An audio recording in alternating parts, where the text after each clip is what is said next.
La bombe nucléaire est l'arme ultime d'une nation. Il dissuade vos adversaires de vous attaquer ou encore de vous envahir. Quelques pays la possèdent: États-Unis, Russie, Royaume-Uni, France, Chine, Inde, Pakistan, Corée du Nord et Israël.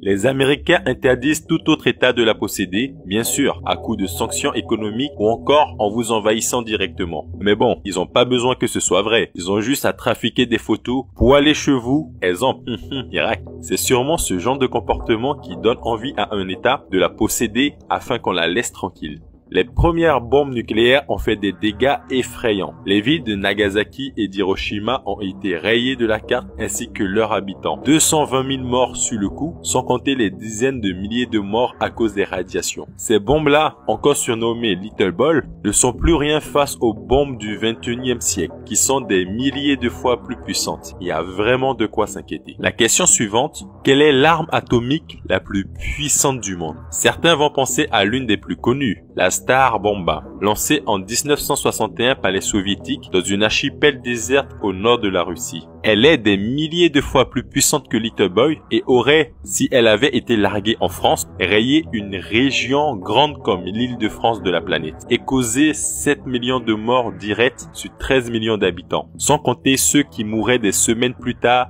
des brûlures et des radiations. C'est la bombe nucléaire la plus puissante utilisée, mais il existe une arme atomique si puissante qu'il est impossible de la tester dans une zone déserte. Elle est tellement explosive que forcément des humains, des villages et des villes des alentours seront touchés et les paysages environnants complètement détruits. Cette arme, elle est russe. Poutine n'a vraiment pas pitié de nous. La Russie a présenté son plus grand missile balistique nucléaire ayant jamais existé, de son nom militaire RS-28 Sarmat, ou encore plus connu sous le nom de Satan II. La puissance de Satan II est telle que, à l'aide de ses 12 têtes nucléaires, détruit un pays grand comme la France en un claquement de doigts. Et ce n'est pas une blague. Un territoire aussi grand que la France métropole désintégré en quelques secondes, ainsi que ses 70 millions d'habitants, sans compter la destruction dans les pays voisins et l'onde de choc se propagerait dans toute l'Europe. Si cette bombe a pour cible la France, on estime, y compris les dégâts sur les pays voisins, à près de 100 millions de morts. Les dégâts possibles des nouvelles armes nucléaires sont juste abominables. Satan II est la plus grosse bête de l'arsenal nucléaire modernisé de Vladimir Poutine et devrait entrer en service en 2022. C'est cette année.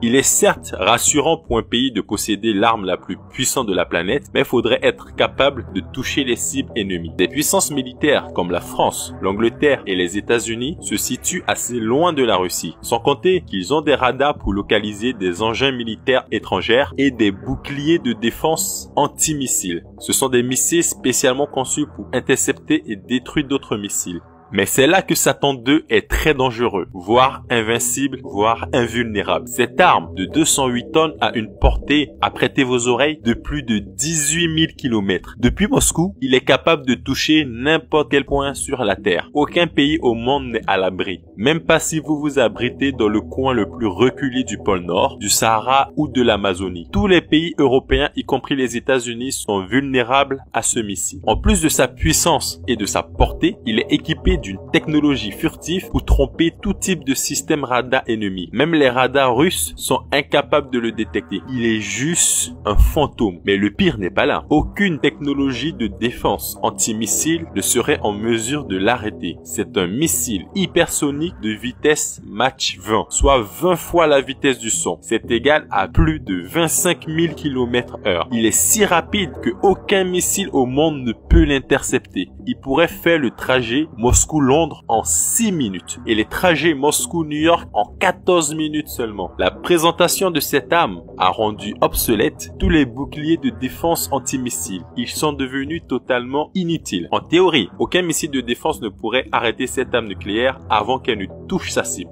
La stratégie américaine depuis près de 20 ans, qui était d'entourer la Russie de boucliers de défense antimissiles et par le biais de pays européens, est complètement tombée à l'eau. Les Américains ont su qu'ils venaient de perdre des dizaines de milliards de dollars d'investissement dans des boucliers de défense après la présentation de cette arme. ça a été un échec et mat de Poutine. Quand on sait que les relations diplomatiques entre la Russie, la France et les États-Unis ne sont pas au beau fixe en ce moment, cette annonce est plus que glaçante. Et elle ne risque pas de rassurer ceux qui imaginent déjà une éventuelle troisième guerre mondiale. Espérons que les Russes n'aient jamais à devoir s'en servir et que Satan II reste, comme a indiqué le communiqué russe, qu'une arme de dissuasion. Mais faut pas sous-estimer la riposte des Américains. Ils ont promis d'investir une vraie fortune afin de créer une arme encore plus abominable. Il n'est pas très rassurant de vivre sur cette terre car, à l'instar des guerres mondiales, où vous pouviez vous défendre, fuir, vous cacher, avec ce genre d'armes, on n'est à l'abri nulle part sur Terre, à part si vous avez les moyens de partir sur une autre planète.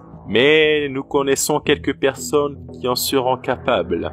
Merci d'avoir suivi cette vidéo et si cela t'a plu, n'hésite pas à t'abonner. C'était la sagesse du Komodo et je te dis tchuss.